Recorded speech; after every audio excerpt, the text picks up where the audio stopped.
Learning is, by design, a little bit difficult. Staring at a blank piece of paper and trying to connect two entirely separate ideas requires real mental friction.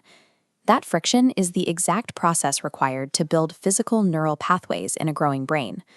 But when you introduce generative AI into that environment, that friction disappears. A student can open a browser, type a quick prompt, and instantly generate an entire weekly history essay on the Roman Empire without ever having to think through the material. When a student offloads the work of writing to an algorithm, they experience what psychologists call cognitive offloading. The brain never builds the necessary connection, and that specific neural pathway simply goes dark. Automating homework in this way effectively short-circuits the biological work required for a child to learn. This chart shows how severe that disconnect can be. According to research out of the UK, when students use Unguided AI to complete their assignments, their ability to actually recall that knowledge later drops to just 12%. Beyond memory loss, unrestricted AI access fosters deep emotional dependencies on chatbots and often leaks sensitive data from minors into commercial training models. Facing these combined threats to cognitive development, emotional health, and privacy, lawmakers in several nations have moved to build new defensive barriers. These various national regulations function as a defense of the biological development of the human mind. In Northern and Western Europe, governments are taking an aggressive stance for younger students. Their strategy is a return to physical, analog learning. France enforces strict screen control rules for young children, while Sweden is moving toward a 2026 mandate to remove tablets from early education classrooms entirely. The neuroscience justifying these laws is specific. Reading physical books and writing notes by hand activates the prefrontal cortex, locking in long-term memory far more effectively than swiping on a screen. For children under 10, regulators have decided that the most effective educational technology is still paper and pencil. As students reach early adolescence, the strategy shifts. AI is introduced, but only inside strictly controlled digital sandboxes, like the state-approved AI assistant currently used in Singapore.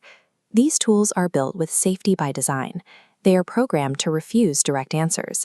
If a student asks for the solution to a problem, the AI will only offer hints, forcing the student back into the hard work of thinking for themselves.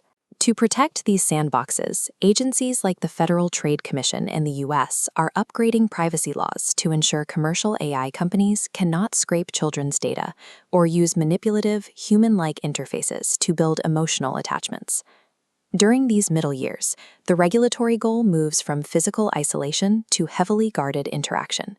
Even with these filters in place, many new regulations dictate one absolute rule: a human teacher must remain the final authority in the classroom. Rushing this process can lead to failure.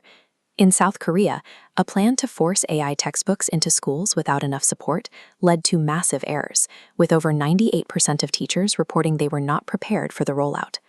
As a safeguard, policies like the IRMA system in New York City now legally require a professional teacher to manually verify and override any AI-generated grades to prevent algorithmic bias. An education system can only survive the integration of AI if the technology remains subordinate to human judgment. This global shift positions AI as a secondary assistant, useful for drafting a week's worth of science lab plans in minutes, while the teacher remains the primary guide for the class.